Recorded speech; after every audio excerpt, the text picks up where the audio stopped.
So we are moving right into memory from our modules on learning. For learning to really occur, you have to have the memory capacity, right? That's basically what learning is getting information in, processing it in some way, and then also being able to retrieve it back out. The problem is a lot of times we can, quote unquote, learn things, get information in, but then we can't retrieve it back out. And maybe we can't retrieve it back out when we want it. So you're taking your test, you're sitting in the classroom, it's a closed book test, let's say, and the question is on a topic that you remember studying. You can even think of where you were sitting at home when you read that part of the book. You have all these other memories surrounding it, but you can't quite access the information to answer the question, so you make a guess. And then 10 minutes later, after you've turned in your test, you're walking out to your car, and it comes to you, and you remember it. So sometimes our memories are not exactly perfect or not exactly when we want them. Would that mean that learning didn't occur? No, you just had some faultiness in accessing the memory. And maybe after this week you'll learn some different strategies, not only to learn information better, but then how to best retrieve it when you need it. But human memory is a pretty funny thing and pretty miraculous thing. Think of your first memory, your earliest memory, and how old were you?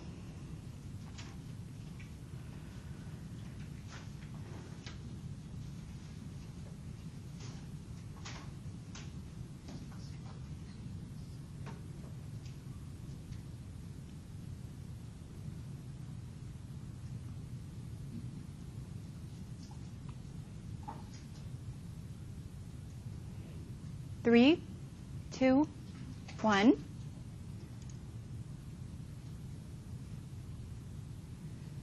And I enabled the web clicker. I see Lucas is not here today. He has the web clicker, but I've noticed it's a little bit slower in collecting data. All right, so we've got a couple people who say 18 months or younger. The average age is about 3. But some people are up here in this category of 6 or older. Some people really don't remember much before age 7 or 8. The question is, are you really remembering this experience or whatever this first memory is? Do you absolutely know this happened? Do you remember all the details? Or are you remembering the story that was told to you by your mom or dad? Or the pictures, the photographs that you've looked at time and again in your baby book or in your photo album? Is this really an authentic, real memory? How genuine is it? How sure are you of your first memory?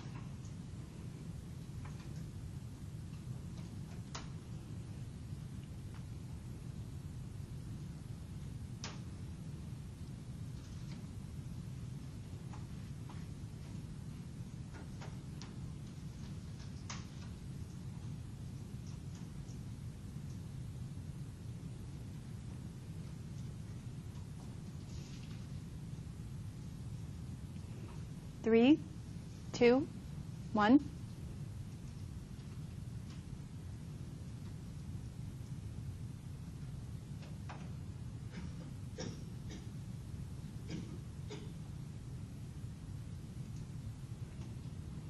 It's really interesting how our memories are so personal and we hold them so dearly that we are just absolutely convinced that it's all in your own mind. This thing really happened. I know all the details.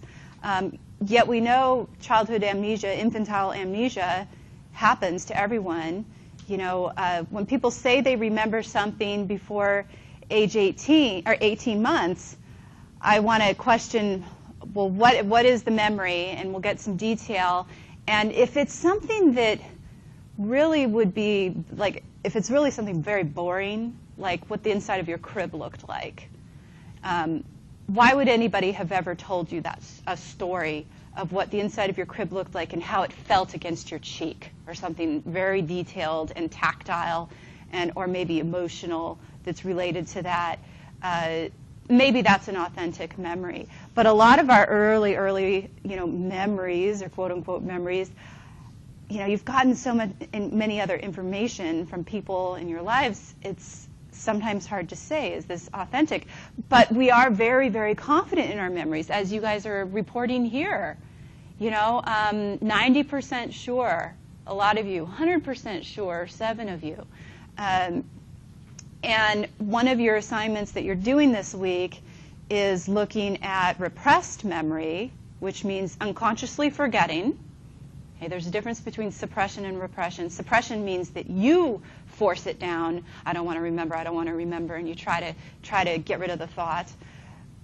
Repression means you unconsciously forget it. You don't realize that this thing happened to you, and Freud says that that is a defense mechanism to protect your ego because it's too painful, so you get rid of it, you forget it.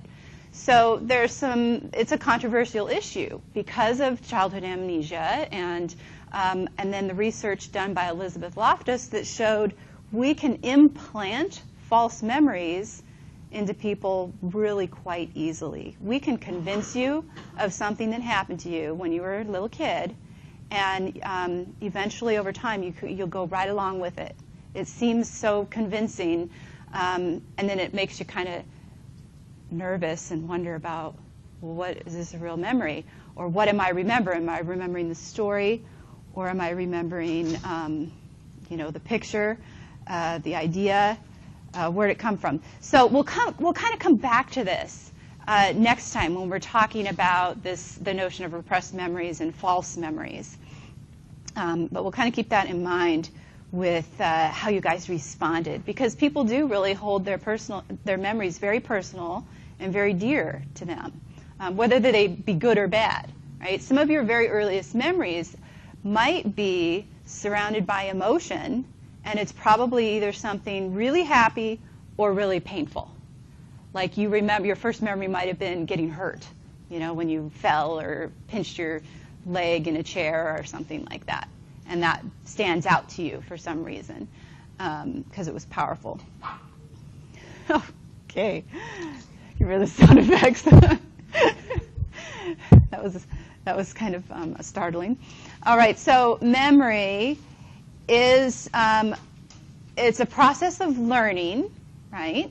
So you're acquiring, you're learning. This thing is coming in, and you got to do something with it. So if we think of your brain like a computer, like an information processor, you've got information coming in, and you've got to encode it.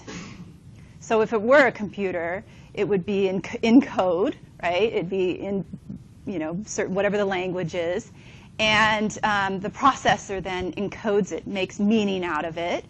So our human brain is taking in information through all our different external stimuli, and we encode it. So encode is another word for learning. So you're processing, encoding it, getting in there, storing it somewhere in your brain.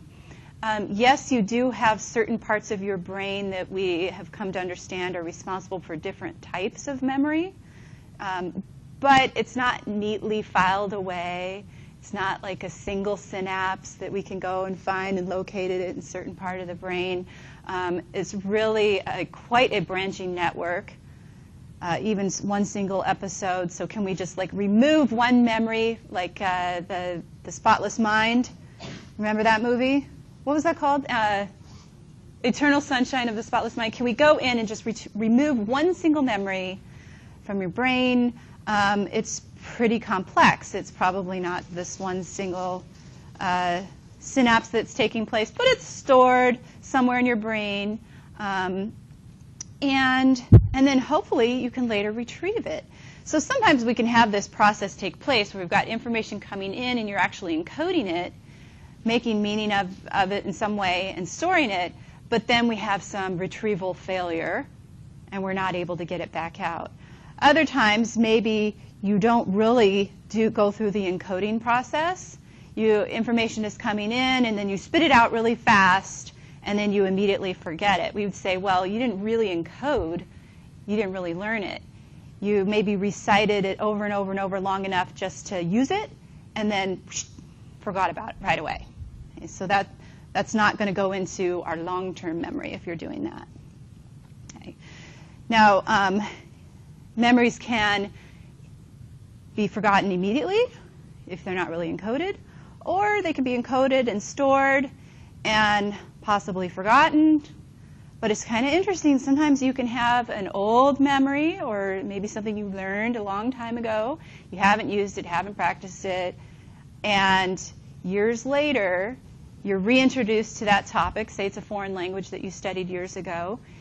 And while you may have forgotten a lot of the language, the second time around, you learn it a lot faster. And then your memory gets jogged, and you go, oh, yes, I remember this. I remember how to conjugate verbs. I remember all these different vocabulary words. And so was it really forgotten, or you just hadn't been accessing it for a long time? So the second time around is going to be easier to learn it. It's going to be encoded and then hopefully retrieved faster. So this little model here is called the information processing model of memory, or stage model, because it's absolutely in stages. It's in steps. So think of your brain like a computer. And we have 3 different basic types of memory in this information processing model. So sensory memory, everything coming in through your senses. So, you know, we have information coming in through our touch receptors, through our eyes, through our ears. All of those senses, things are coming in, but most of it is immediately forgotten because we wouldn't want to remember everything, otherwise the world wouldn't flow. It would be a real disjointed. We'd be like, what's that, what's that, what's that? Your head would be moving around. You wouldn't be able to focus on everything if you were constantly remembering every single experience you had of every single day. So what it takes then is your working memory to pay attention to the important things and process it. So the working memory or short-term memory, those are interchangeable terms. We use working memory more often now than short-term memory because it's going both directions. It's both encoding, learning, you know, taking that information and encoding and processing it, and it's what's retrieving it back out. So it works in both directions. That's why we like the word working memory a little bit better than short-term memory. So you encode and goes into long-term memory then. And then you need the working memory again to retrieve it, pull it back out. So here's I kind of like this pictorial diagram. You've got stimuli coming in constantly. So let's say you're driving your car and you go in your regular route from work to home. You know which turns to make. You can kind of do it without a lot of high-level conscious processing going on. You know how to drive. You're a competent driver. But things are happening constantly. I mean, you've got stuff happening on the side of the road. You've got other cars. You've got lots of visual stimuli constantly coming at you. But it plays like a movie, right? It just flows. It just keeps flowing and streaming and streaming. Now, if somebody steps off the curb, steps in front of your car, that is going to grab your attention, and then your working memory is going to jump in. And, of course, maybe your nervous system is going to respond, but you're going to do something with it. Otherwise, you're constantly forgetting, but if you use something gets your attention, then you use your working memory, then that's putting it into long-term memory. That's the encoding process. If you don't have some effort that takes place here with your working memory, you will forget it. So, you may be studying for a test or studying for something, sitting out in the hallway. Class is about to start. You know there's going to be a pop quiz right at the beginning of the class.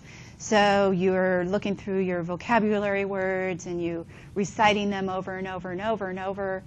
And then you come in and you take the test, spit out the definitions, and then later in the day, you completely forget all of it, or maybe even immediately. You barely, and then maybe even partway through the test, you can't finish the test because you only could have memorized the first 3, right? So your working memory, if you're not doing something meaningful, it's going to be forgotten. Okay? So you do something meaningful, goes into your long-term memory, but then to access it, you need that short-term working memory to pull it back out. There are 2 different sensory memories that are really focused on in research. I mentioned tactile memory. Yes, we do have some sort of, you know what things that are smooth or things that are rough feel like. And when you dream, you can have dreams that involve all of your senses. But the way we use our sensory memory and process it into working memory most often is through visual stimuli and auditory stimuli. And you're doing an activity, a psych sim activity with the classic George Sperling studies looking at iconic memory. So iconic, think icon, visual. Something's flashed on the screen. They ask the research subjects, what letters did you see? Well, it's flashed for like a 20th of a second. So it's not that you didn't see, say there's 12 letters flashed on the screen. It's not like you didn't see 12 blobs of something on the screen, but can you actually recall it? Did you have enough time to recall it? Because it's fleeting. Your visual memory is about a third of a second. So we're constantly bombarded with information. Unless it's important to us, we don't really process. We don't really pay attention.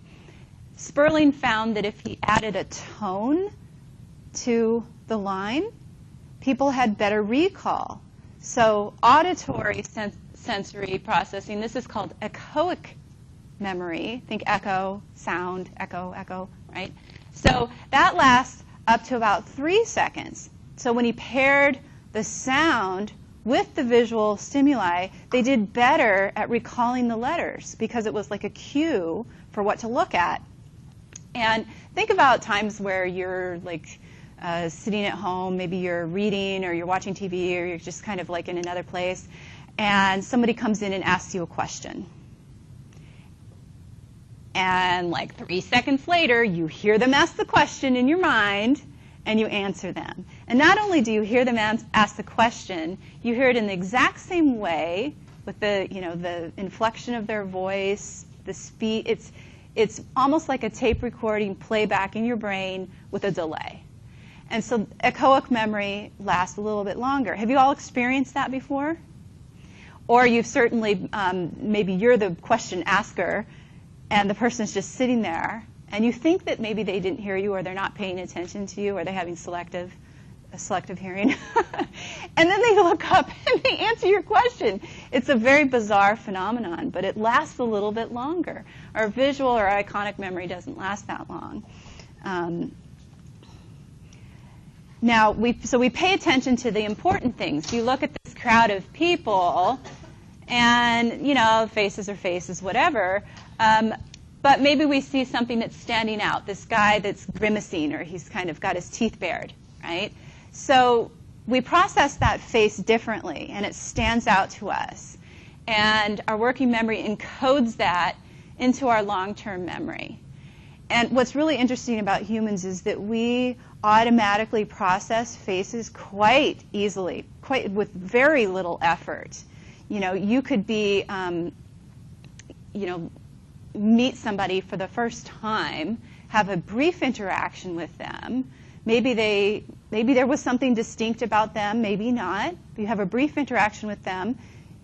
You learn their name, forgot their name immediately, right? Because it didn't whatever register with you.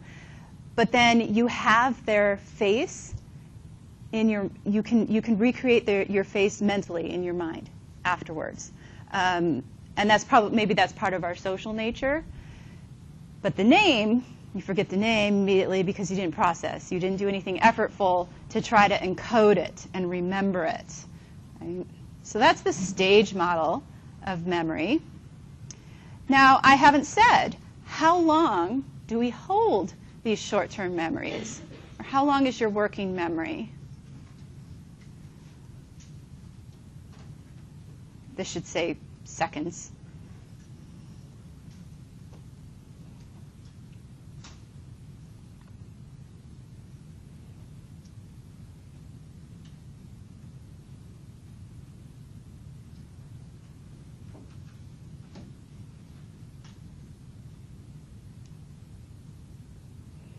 3, 2, 1. Stop it there.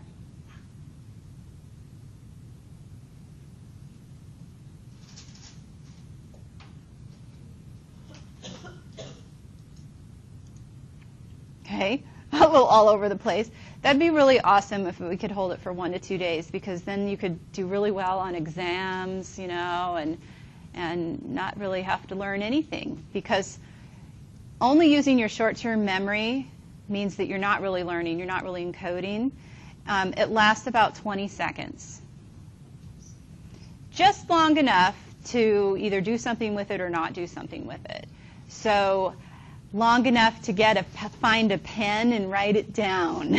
How many times can you say it over and over, like the phone number or whatever it is that you're trying to memorize, and get it to stick? Well, if you don't do something really meaningful in that 20 seconds, it's probably not going to stick, and it's going to be forgotten right away. Okay. So, so much of what we learn and remember is unconscious, and you will remember things that you don't care about. You'll remember things like what my boots look like or what my necklace looked like today, and you don't care about that, right? Probably not. But we are processing these things and remembering them, and then the things that you want to remember that take more effort, often that's where that working memory, boy, it's got to be interesting to you, right? To grab your attention. It's got to be interesting enough, and you've got to have some motivation driving you to pay attention and to actually want to process and encode whatever this thing is that's going on. So, yeah, you can have a pretty big working memory. Some people have an amazing capacity to memorize sort of meaningless long strings of information, numbers or letters. But then what's that useful for? Or what do you do with that information? But it takes about 20 seconds that you have to do something, and that's going to equate to about 7 bits of information plus or minus 2.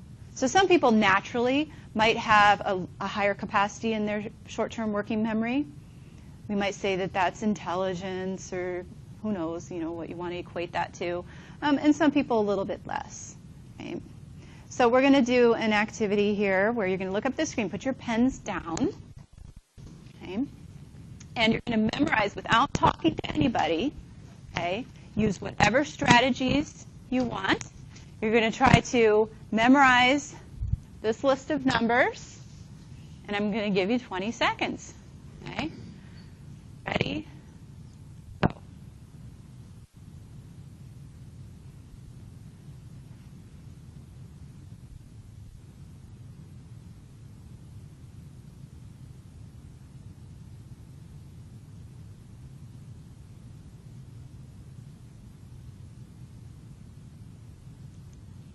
Okay, write them down.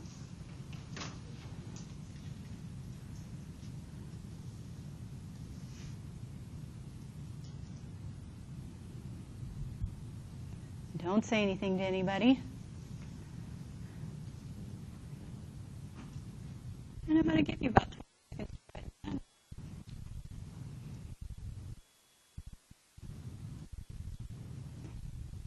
Okay, now cover up your numbers. Cover them up. We're going to do it again. Okay, ready? Go.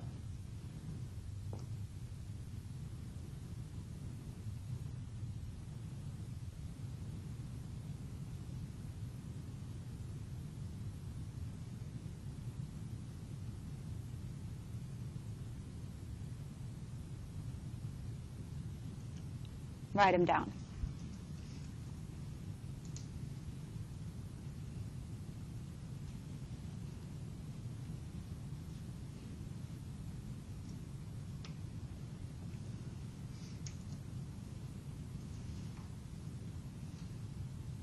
All right, who wants to take a stab? Who thinks they got them all? In the right order. Okay, go ahead, try. 1812, 1941, 1776, he correct? Yeah. Okay. Who else got them right? Who got them right when the first go round, when it was one list, one big list? You missed, and did you miss in the middle or near the end, or near the end? Okay. And what about you? You missed? Mine were kind of like there was two that were like mixed up, and I was like, yeah. Okay. Let's go back to when it was like this. Okay. What were your strategies in memorizing this list of numbers? What did you do? Like, what did you, since you got them correct when they were in 5 units of information, this is 20 units of information. I think I broke it down like you did before. I saw there was a pattern between teams. So it'd be a team, and then so it'd be 1812, it'd be 1941. So the second two numbers would always be different. 2001 was easier to remember because it was the only one that was in the 2000s.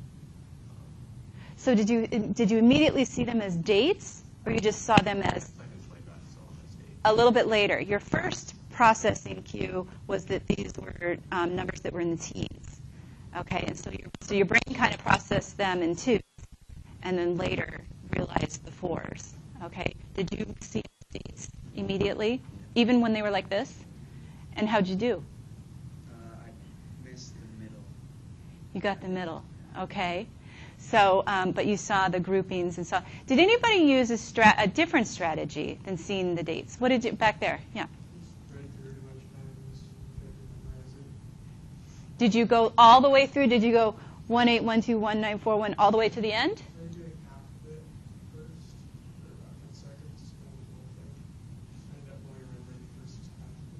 Okay, so then that was long enough to reinforce just the first bit. Yeah. These look like important dates. Yeah, these are, so then when we have it like this, whoops, we see that these are important dates in American history, right? So we recognize that, and you may or may not have recognized that when it was in the, even when you saw that they were dates, did you recognize they were significant dates? No, you just saw the 4s as being dates. But then when you saw it like this, it had meaning, a little bit easier, right?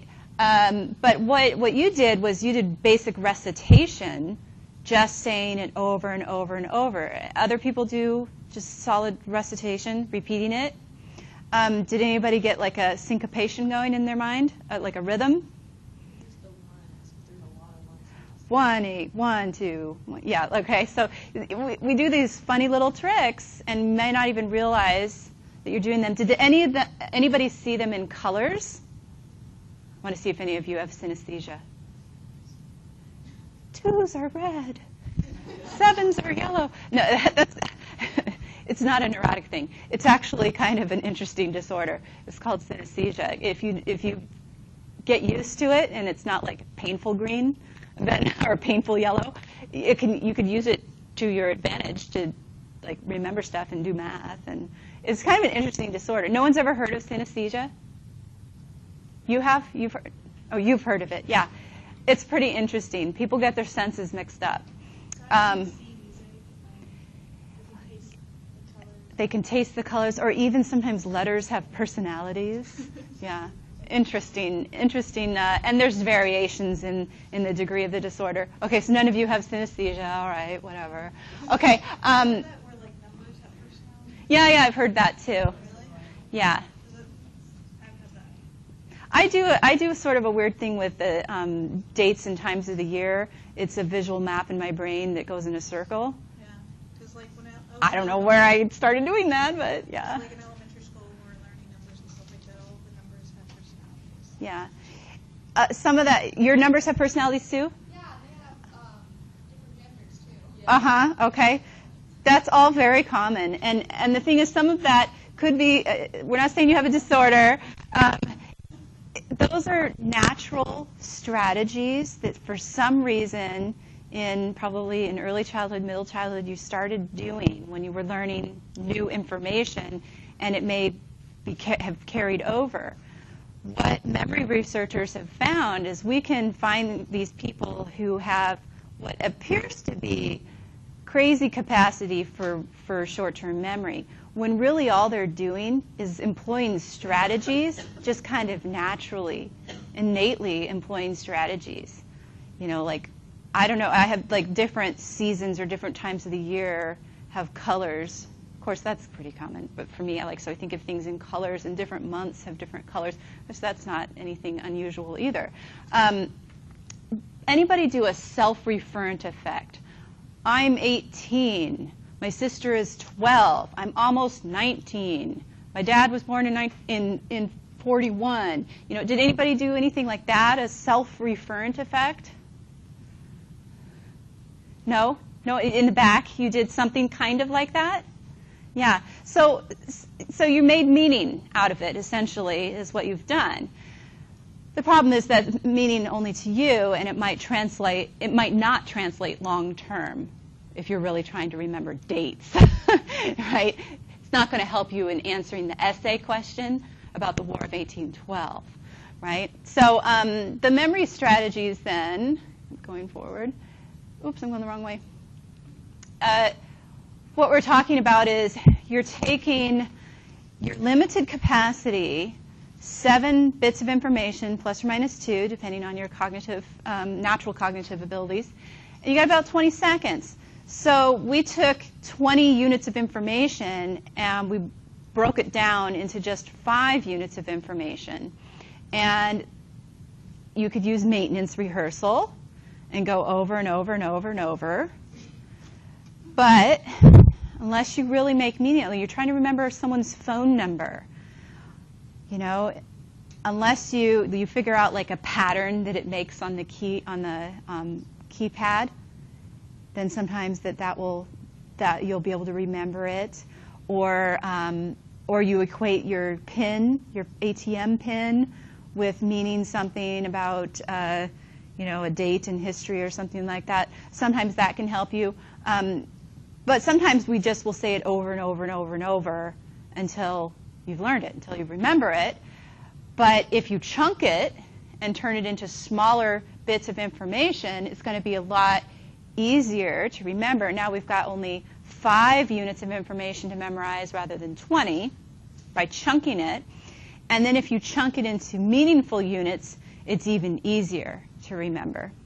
So Erickson and Chase did some research on additive chunking, and they had college students come into the research lab that just were of regular intelligence, average intelligence. This thing about the photographic memory is really a misnomer. There are maybe a few exceptional people out there, and we'd almost say that they may have an abnormality in their brain to have this photographic memory, but there really isn't such a thing as a photographic memory. It's more that some people naturally are employing these strategies.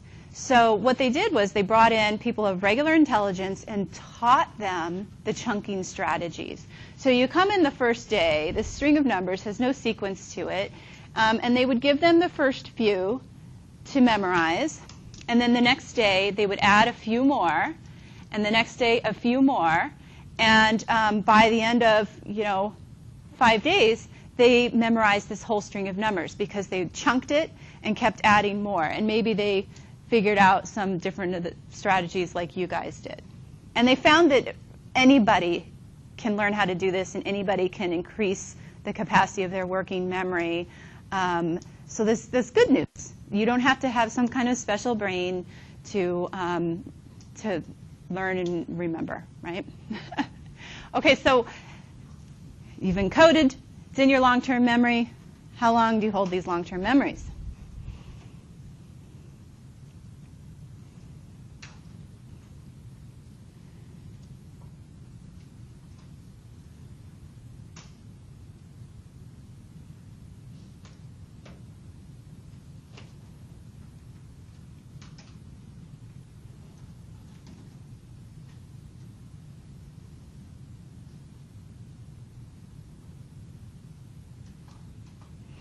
Three, 2, 1.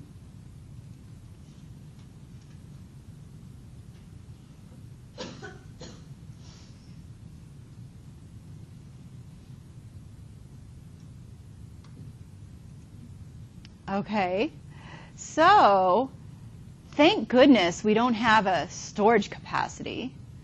Now, the more and more you learn things, you might have competing memories, or if things aren't practiced, you might kind of forget about them. But luckily, there doesn't seem to be a limit, like a capacity that you reach, so I'm glad no one answered that. But, you know, barring brain disease, conceivably your whole life, these long-term memories are there your whole life. And even things that you learned a long time ago that you haven't practiced, you just never know when they might surface.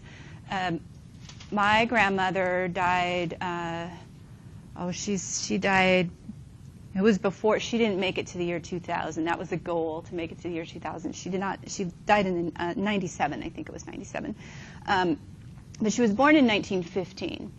And she was born in America, but her parents were born in Germany, and so they were immigrants. And they came to the United States, and they were farmers, and everybody spoke German at home. And she was the youngest of 4, so she had 3 older siblings, and German was the language that she was immersed in her language development, you know, from being a baby. Then, age 5, she goes off to kindergarten. She went to a one-room school, right? Goes off to the kindergarten, and she's getting teased for speaking German, and she didn't know much English. So the way the times were then, parents said, no more German. And they, like, banned German from the home.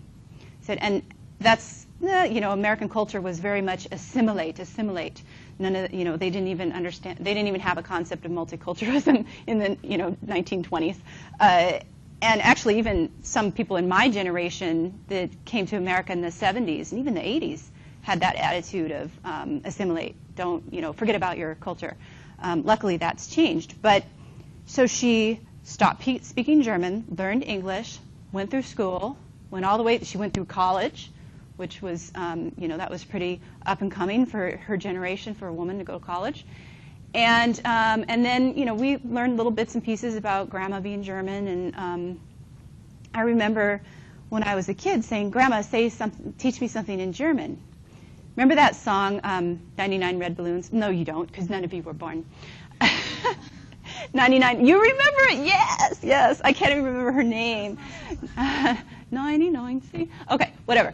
Anyway, I'm like, Grandma, teach me German. She says, I don't remember. I don't know. I haven't spoken German, you know, since I was very, very young. I don't really know any German. They went on a trip to Germany. She couldn't converse very well with the people in Germany. Right before she died, she starts speaking in German, like on her deathbed. She starts speaking fluently in German. So where was that in her brain? Where did it come out? I mean, isn't that just amazing? She learned it in infancy, in early childhood, and then it just didn't get used. But it didn't disappear. It didn't fizzle away. It was there. And those types of things that just amaze me about the human brain, and this, like, amazing capacity for, you know, storage and then retrieval. She couldn't retrieve it. She even tried, and she says that she couldn't retrieve it. So conceivably your whole life, but if you don't practice it, it's going to be harder to access. It's going to be harder to retrieve. And your working memory is so important for both directions in encoding and retrieval, right? One of my roommates in graduate school had a severe head injury. In high school, she got in a car accident and was hit very hard in the head. I think she hit her head against the windshield, and her mother was driving, and she had severe brain damage. She went through lots of therapy, got well enough to make it through college, and then she was in graduate school. And but she still had very faulty short-term memory. Now, not like the 10-Second Tom from 50 First States. 50 First States is kind of a fun movie because there's little glimpses of true cases of people with memory loss and then a lot of embellishments. But it's kind of a fun movie. But my roommate really didn't have a very good working memory, And if she didn't really, really intentionally encode information, she'd just lose it. And so there were sticky notes all over our apartment. We had those little yellow sticky notes. Everything was labeled. She had like clocks everywhere and like where in her calendar system. It was so confusing to me. But then if I found out if I didn't label my food, she would throw it away because she didn't remember buying it, because of course she didn't buy it, but then she'd throw away my food. Her taking phone messages for me, because of course I didn't have a cell phone, because only really, really rich people had cell phones back then, so I did not have a cell phone, because it was like, $1 a minute and all that kind of stuff. Anyway, so her taking a phone message for me, it was a learning experience for me. I gained a lot of empathy living with her and appreciated my own memory in living with her. And she did graduate. She finally got her master's degree. It took her about twice as long as everybody else to get it. But she was able to do it. And it's because she had a lot of effort that went beyond just maintenance rehearsal. You have elaborate rehearsal. How deep is your level of processing is going to, really matter in how well you're going to be able to retrieve this information. Are you going to really remember it? It's going to encode. If you have some kind of semantic processing, so you assign meaning based on, okay, those are dates, versus those numbers make a certain shape, and you remember the shape of the numbers. Or maybe you're trying to memorize lists of words, and because you're going to take a spelling test. And so you kind of memorize the shape of the word and the order of the letters, and then that's how you then are able to reproduce it when you're taking your spelling test. But that's not but then are you going to be able to use the word in a sentence if that's part of the test? No. So semantic, giving it meaning, tends to do a better job at encoding into long-term memory. It has greater lasting effects. The self-referent effect, that's what we gave our example of giving it some kind of personal meaning, which might do okay in the short term, but then can you really apply it to other situations? I'm sorry, some of you guys were still writing. I was an art history major for my undergraduate degree, and so we took a lot of classes where there was just flat-out memorization. You have to memorize the artist's name, the name of the piece of art, the year, maybe the media that was used, if it was oil paint or bronze sculpture or whatever, and sometimes even the city. And then, of course, you better know what the significant meaning of the piece of art was. But we would be memorizing maybe 100, 150 slides for a test, for a midterm. I mean, that's a lot of information to memorize. So we'd come up with all these different strategies to try to remember it. And if they were self-referent in any way, that would be great for spitting out maybe the title of the piece of art and the year, but I couldn't then write an essay about it.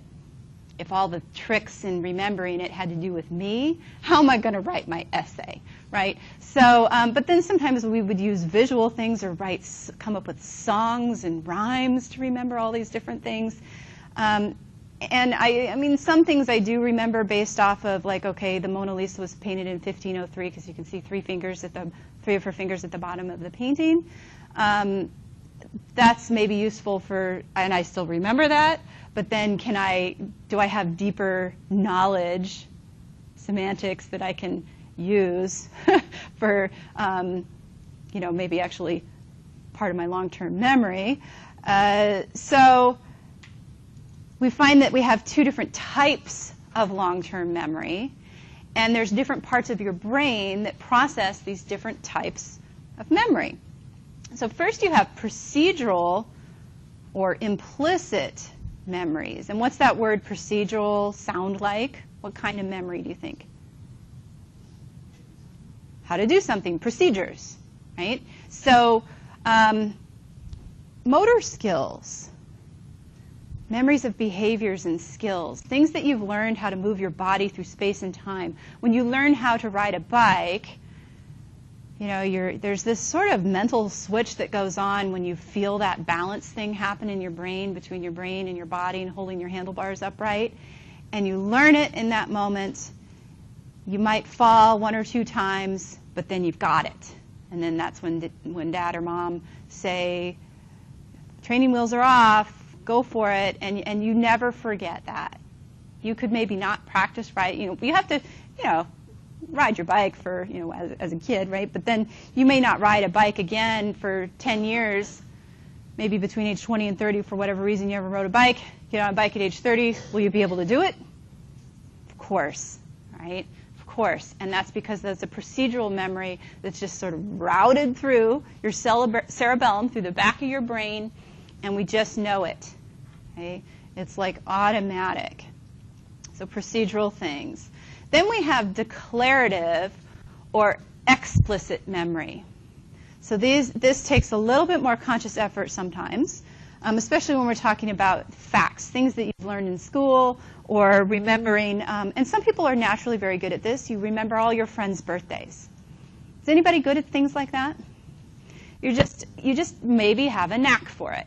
Other people are terrible at it. But that's information that's explicitly drawn then out of your memory storage. We also have episodic memories. So, okay, can you guys all remember what you did on your 10th birthday? You can. Can you remember your first grade teacher's name? Yep. Okay, so those are episodic memories, right? Things that happen to you. They're very personalized, and they're often, specifically tied to the places and time. Then, these things can get jumbled up and mixed up, but we're using different parts of our brain. We're using our frontal cortex. We're using emotional centers of our brain, as opposed to procedural or implicit memories that really process through your cerebellum, through the back of your brain. Do we have any musicians here? Okay, that play. Can anybody play music but can't read music? Okay, so how did you learn how to play music if you don't know how to read the music? Well, I was in band for 5 years, and then I got in high school, and then I completely stopped playing, and I wasn't in band anymore. And now I can sit down, and if I try and play, I can play. I know the notes, but if I actually sat down and try to read the music, I don't know. Okay, so you're like me. That's the same thing that happened to me. Yeah, go ahead, Mac. Never.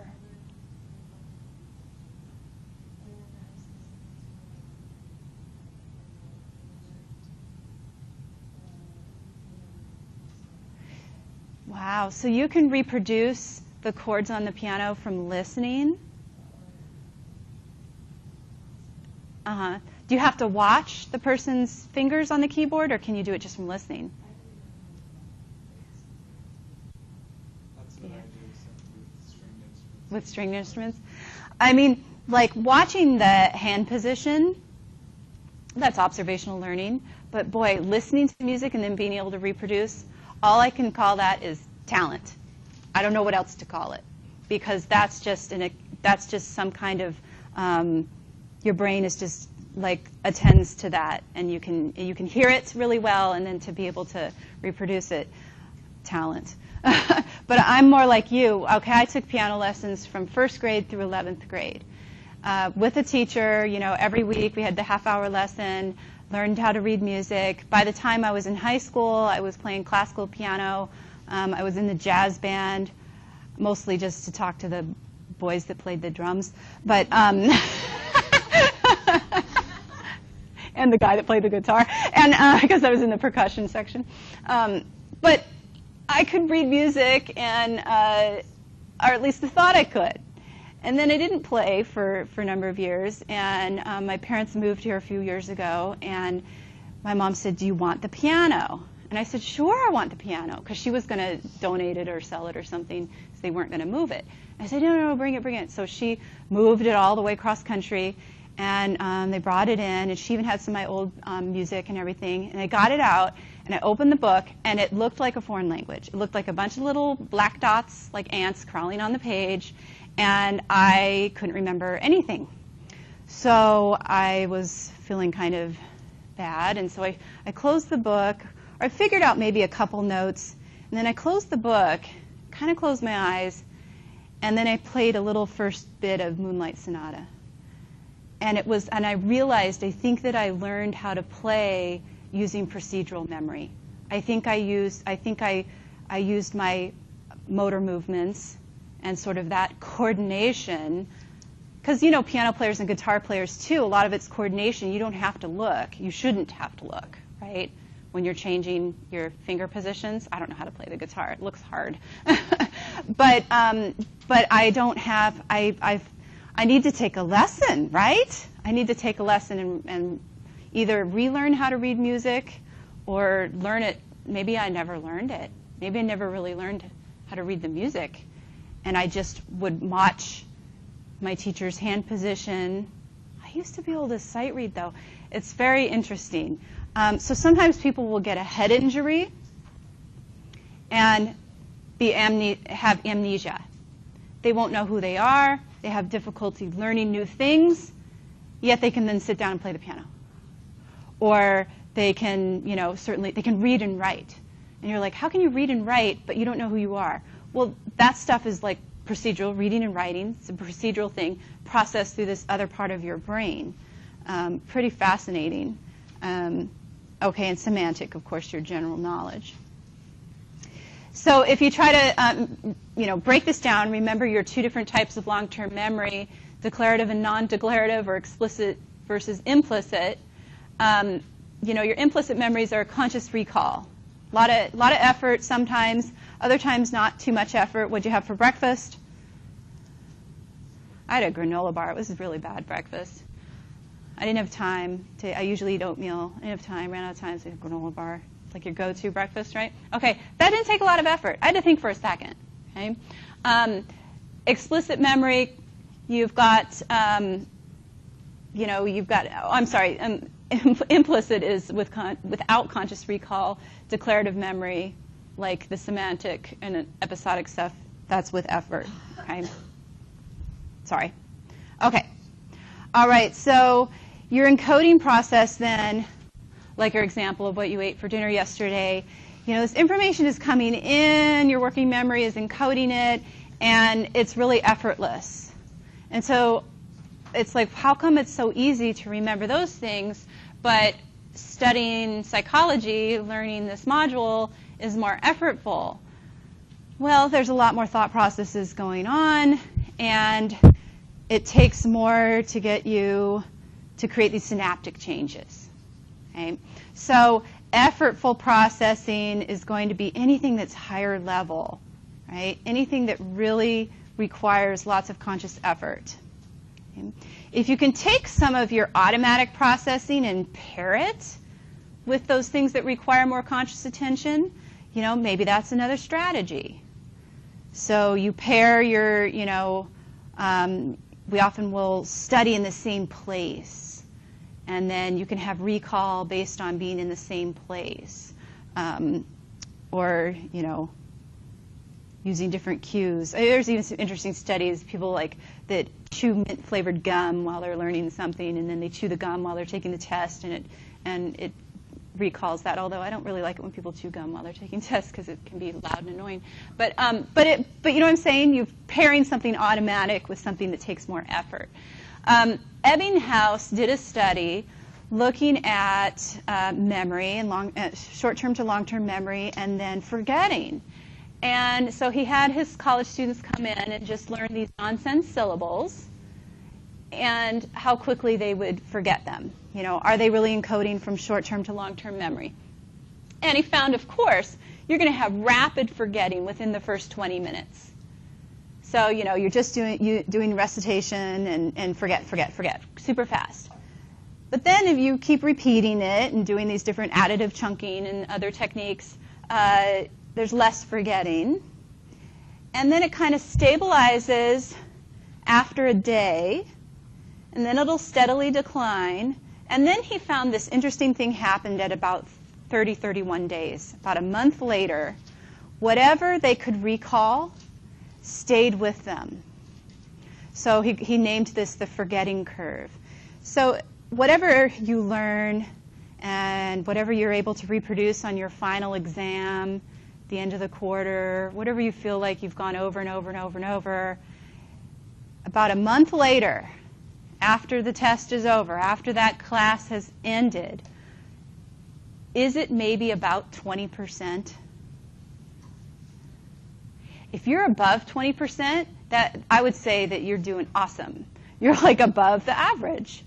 Because when we look at Ebbinghaus forgetting curve, that's about what people retain, is about 20%. So then we'd say that's really been learned, that's really in your long-term memory, and hopefully you'll have that then forever. Okay? But of course, if you're taking classes that build on each other, then maybe you'll keep building, and it'll be another 10 weeks, and so it'll go up from 20% to 30% maybe, and kind of keep building from there.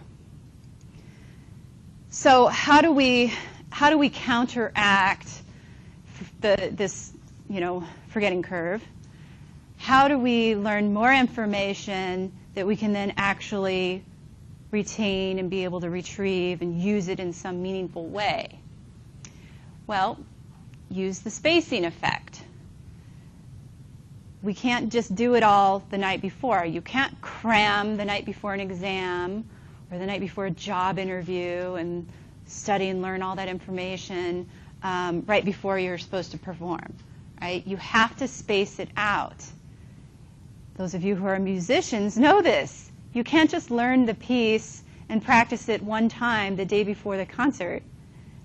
You practice every day, and then you space it out. I know my piano lessons, my parents were like, oh, you need to practice 30 minutes a day or whatever, and rather than you don't practice 2 hours on Sunday and not any other day of the week. So same thing with your studying. You don't wait until Sunday and read all the modules on Sunday, do all the activities, and take all the quizzes on Sunday. How much can you actually really retain when you've got it all jammed like that? You got to space it out. So if you read so your stuff opens on Monday, you start reading your modules Monday, then Tuesday you're going to open up your book. You're probably going to go back a couple pages and review, oh, where did I leave off? Oh, yes, okay, and you reread those 2 pages, and then you move forward. And then on Wednesday, you kind of do the same thing. You go back, and you move forward. And so you keep rehearsing. By the end of the week, you've probably read portions of that module 3 or 4 times. And, this whole rule of 1 hour out of class for every hour in class, that used to be the rule that they taught us when I was in college. This is a hybrid class. We're supposed to meet for 2 hours, 10 minutes, not 90 minutes twice a week. So that means that you're working on your own even more than 1 hour. It's probably, a few hours for every hour in class.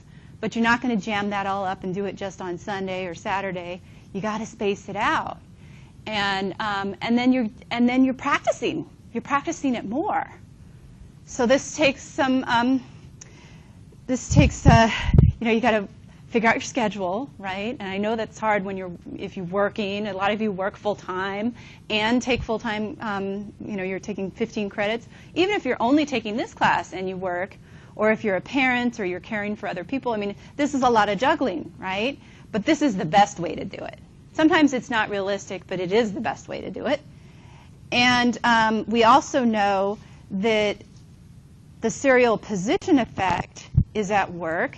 We tend to remember the first thing and the last thing, and the stuff in the middle gets lost. So you guys memorizing the list of numbers, you missed the middle part, right? People got the first part or the first half, lost the middle, and then remembered the 2001 at the end. We have a tendency to do that in general.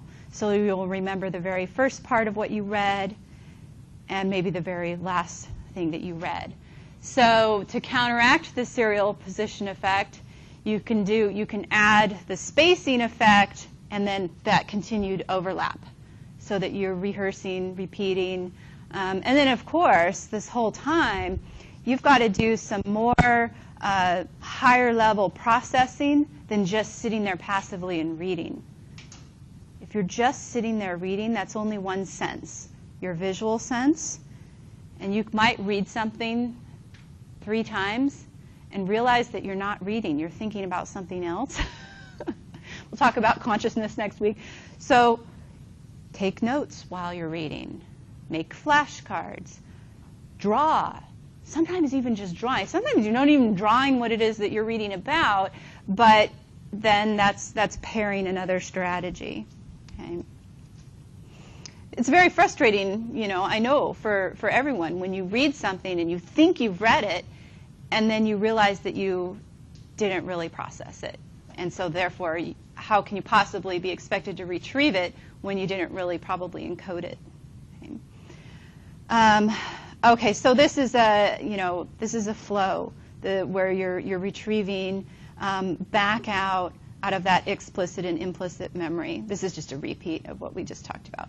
Okay, so without talking to anybody, let's see what kind of explicit recall you have here. Name the 7 dwarfs from Snow White. Silently write them down. No sharing.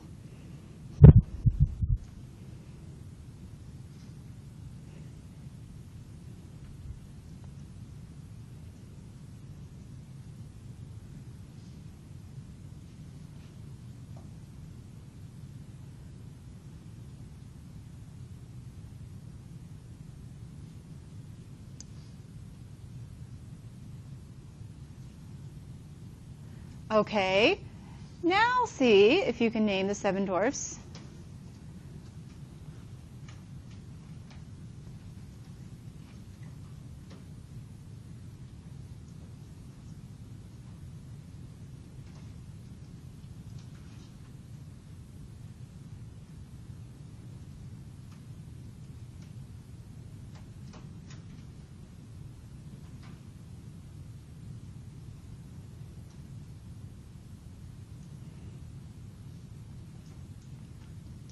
Three, 2, 1.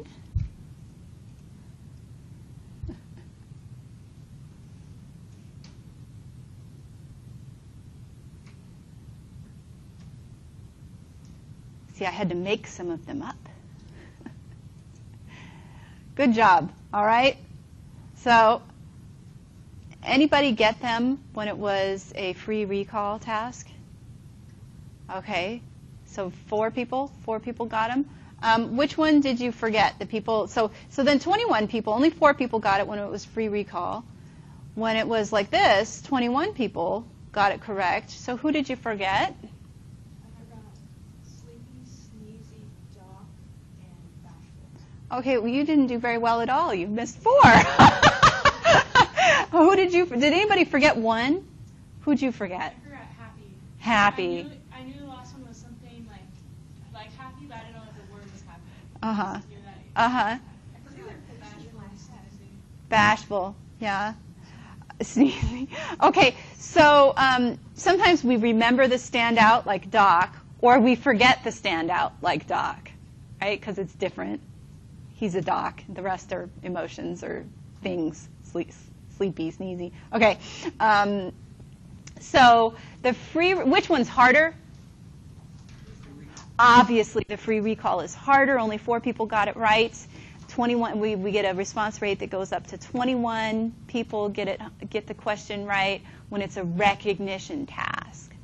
So often students will say, "Well, I love multiple choice because it can prime me. I can remember parts of things. I have good deductive reasoning, and I can figure it out." Well, I often will try to ask multiple choice questions where you got to know both parts of the question in order to get it right.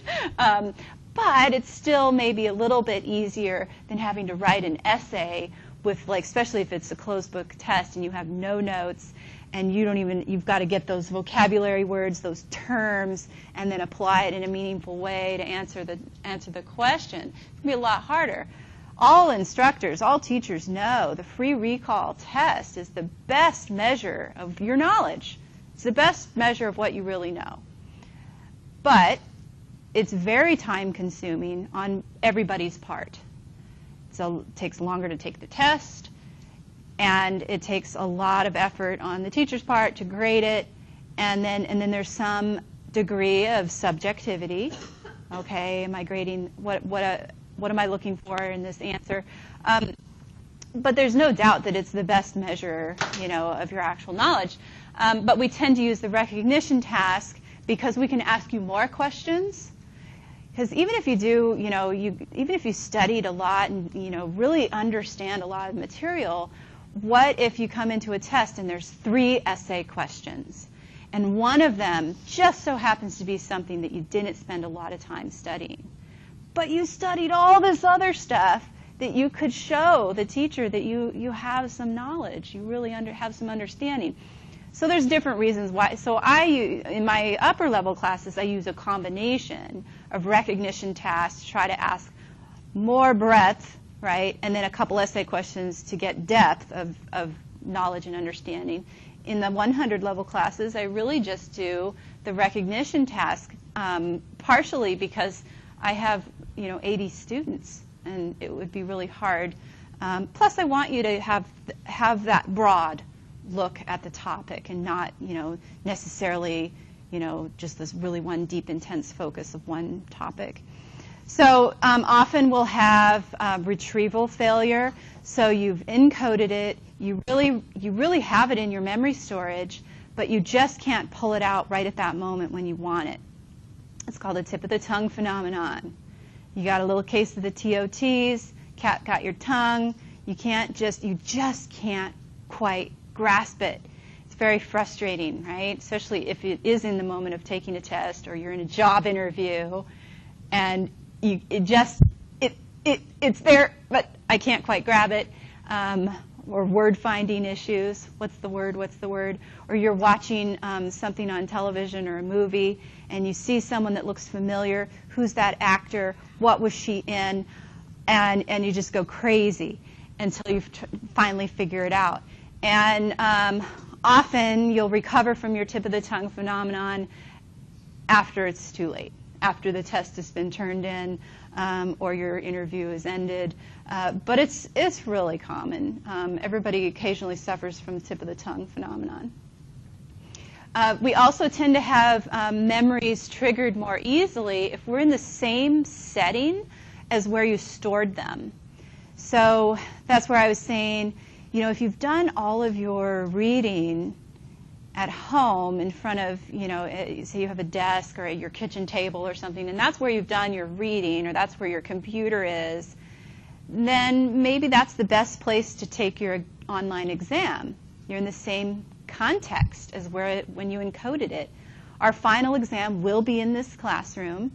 I've worked at other colleges where sometimes the finals week schedule, they put you in a different building even than where your class ordinarily meets, and they put the whole university on a finals schedule. And that can be a little bit discombobulating to the students because you're in the foreign environment, you're not in the context where you encoded any of that information. It's like going in cold. It's like when you take your SAT or you go over and take your test at the testing center. You're at this place you've never been. And if you really know the information, that shouldn't matter. However, if you're in the same place where you encoded it, it's just easier to retrieve it. If you're in the same mood as where you encoded it, we also have a tendency to remember it more easily. And that's where, like, being in a bad mood, you'll start to think about something sad that happened to you last year, and then that will make you sadder, and then you'll start thinking of other sad things, and it just kind of keeps multiplying, and your mood keeps going down and down. Or vice versa. You'll be in a happy mood. I don't know why I'm in a happy mood. And then you'll start thinking about something else good. So state-dependent and context-dependent memory is what we're talking about. Okay, so this whole process, I've mentioned you're storing it somewhere in your brain. I've also talked a little bit about different parts of your brain, but what is happening on the neural level?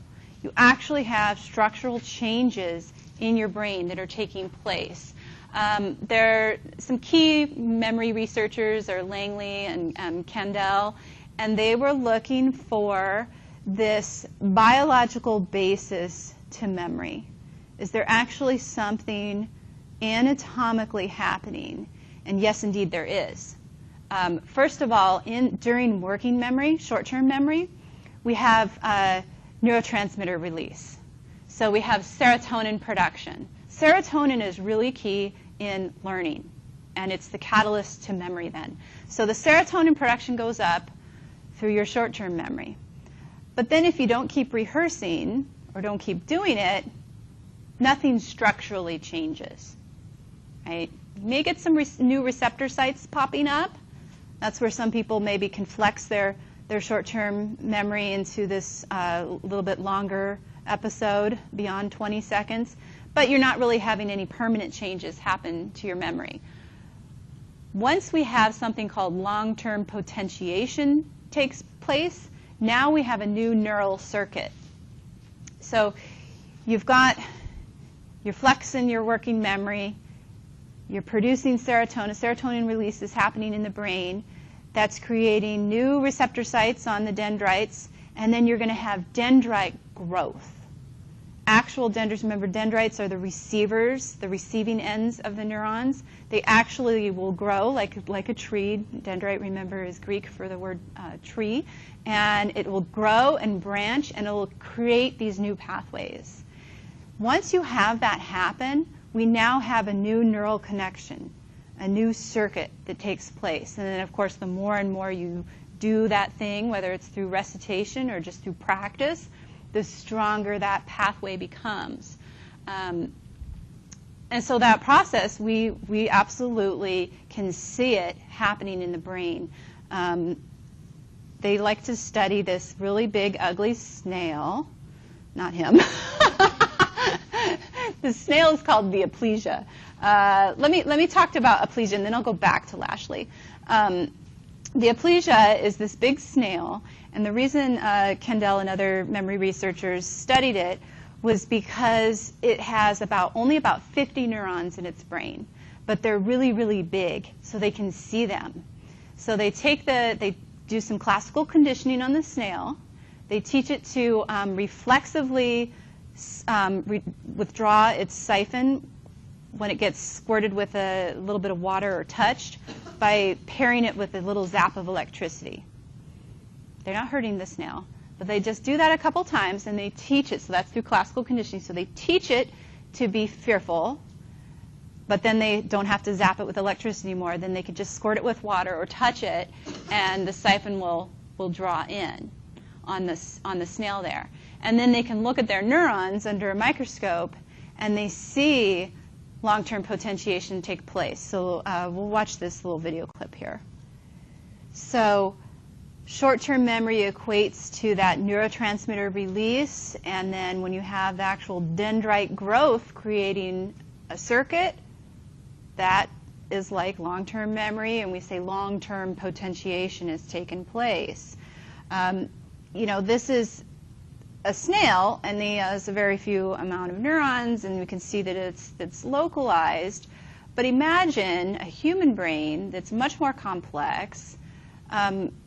It's whole networks that are being created. So can we, or even in lower level organisms, can we really isolate these learning processes and these changes to single areas of the brain? And that's where I want to kind of go back to Lashley.